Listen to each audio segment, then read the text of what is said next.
मेरी किसी से इस जिंदगी में व्यक्तिगत लड़ाई नहीं है, वैचारिक मैं बात करता हूं। मेरी सुरक्षा की जिम्मेदारी सरकार जाने, क्या होगा दायित्व तो सरकार की है। मैंने तो डीजी साहब से कही, मैं आईजी से कहा, मैं सीएम साहब से कई बार मिलने का प्रयास किया, नीतीश बाबू से, मैं उनके चीफ सेक्रेटरी से बातचीत की सुरक्षा को लेकर के। लेकिन जो व्यक्ति लगातार जिस व्यक्ति को एक ट्वीट के कारण, मुझे नहीं पता कौन है क्या है, जो लोग धमकी देते हैं, मैंने समय समय पर डीजी साहब को, 4 एसपी को मैंने वो बात बता दी। ज्यादा इस रूप में नहीं लेता हूं कि जब मैं दौड़ूंगा तो गिरूंगा भी, मैं तैरूंगा तो डूबूंगा भी, तैराकी भी कराऊंगा, उखरी में मुरी दूंगा तो समाज से कितना डरूं। आप हमें बताओ ना, घर भी ढुकेंगे, जांग भी कांपेगा। तो ये स्वाभाविक है, बचपन से मैंने झेले हैं।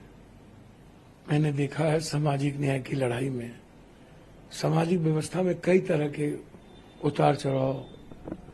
कहावत है, कुत्ता चले हाथी चले बाजार, कुत्ता भूखे हजार। मेरी किसी से इस जिंदगी में व्यक्तिगत लड़ाई नहीं है, वैचारिक मैं बात करता हूं। गाना नहीं है, मिर्ची लगी तो मैं क्या करूं, तो विचारों की बात तो मैं बोलूंगा ना। सुरक्षा ना सुरक्षा की जिम्मेदारी सरकार की है। मैं झारखंड की जनता की सेवा के लिए खड़ा हूं, लड़ रहा हूं। हेमंत सोरेन जी झारखंड का बेटा है, लगातार यातनाएं दी गई, मारने का प्रयास उन्हें किया गया। शेरनी की तरह मेरी बेटी कल्पना सोरेन उठी, और मुझे लगता है कि आज आम लोगों की आवाज बन चुके हैं।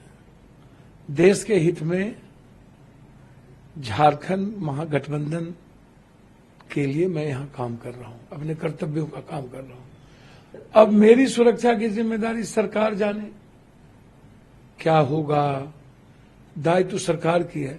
मैंने तो डीजी साहब से कही, मैं आईजी से कहा, मैं सीएम साहब से कई बार मिलने का प्रयास किया, नीतीश बाबू से, मैं उनके चीफ सेक्रेटरी से बातचीत की सुरक्षा को लेकर के। जिन लोगों को कोई सुरक्षा की जिम्मेदारी नहीं है, दायित्व नहीं है, जो सत्ता के साथ रहेंगे, जिनको सुरक्षा का कोई मतलब नहीं, उनको ये लोग जेट देंगे, सब कुछ देंगे, बाबा को देंगे, सबको देंगे। लेकिन जो व्यक्ति लगातार जिस व्यक्ति को एक ट्वीट के कारण, मुझे नहीं पता कौन है क्या है, जो लोग धमकी देते हैं, मैंने समय समय पर डीजी साहब को, 4 एसपी को मैंने वो बात बता दी, कह दिया। मुझे लगा इसको ओपन करने की कोई जरूरत नहीं है, हाय तौबा मचाने की जरूरत नहीं है। और इतनी धमकी के बावजूद मैं बम्बई गया था, मैं सलमान जी से मिला, बात की मैंने। उस दिन रात में डिनर था मेरा, मैं बाबा सिद्दीकी के परिवार से मिला, फिर हम आए। तो ये सामाजिक जीवन में, पारिवारिक जीवन में व्यक्तिगत काम है, वो हर व्यक्ति को करना चाहिए। दुख के घड़ी में रहना चाहिए। तो हम तो नहीं डरे, हम तो अपना काम कर रहे हैं। हम बम्बई भी गए, हम अपनी जिम्मेदारी का निर्वहन भी कर रहे हैं। कल बिहार में जो घटना घटित हो रही है, वहां भी जा रहे हैं। तो हमने तो पूर्णिया में भी, Purnia SP, Katihar SP, Madhepura SP, IG, DG, हमें जब खबर मिली इस नंबर से लोग आए हुए हैं विभिन्न जगहों पर, हमने नंबर तक दिया। हमने आईजी से 2-2 बार बातचीत की। तब सत्ता में नहीं हूं इसके लिए हमें मर जाना चाहिए, या इनकी सुरक्षा की जिम्मेदारी नहीं है। मुख्यमंत्री जी सत्ता वाले लोगों को समय देंगे, गैर सत्ता वाले से मिलेंगे भी नहीं। तो कम से कम बिहार सरकार इतना बेशरम तो ना हो कि आप, और भारत सरकार से, गृह मंत्री जी से भी मैंने बातचीत की। आपने लेटर लिखा गृह मंत्रालय में। मैं बातचीत तक किया था सुरक्षा को लिए, फोन आए उनके, मैंने उस वक्त बातचीत भी की अमित शाह जी से, फिर पत्र भी लिखा।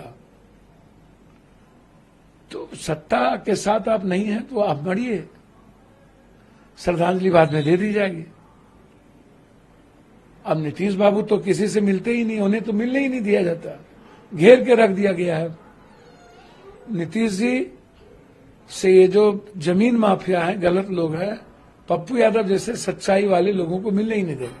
और उनके चीफ सेक्रेटरी कहते हैं दीपक बाबू की सुरक्षा के लिए आपको नीतीश जी से मिलना होगा।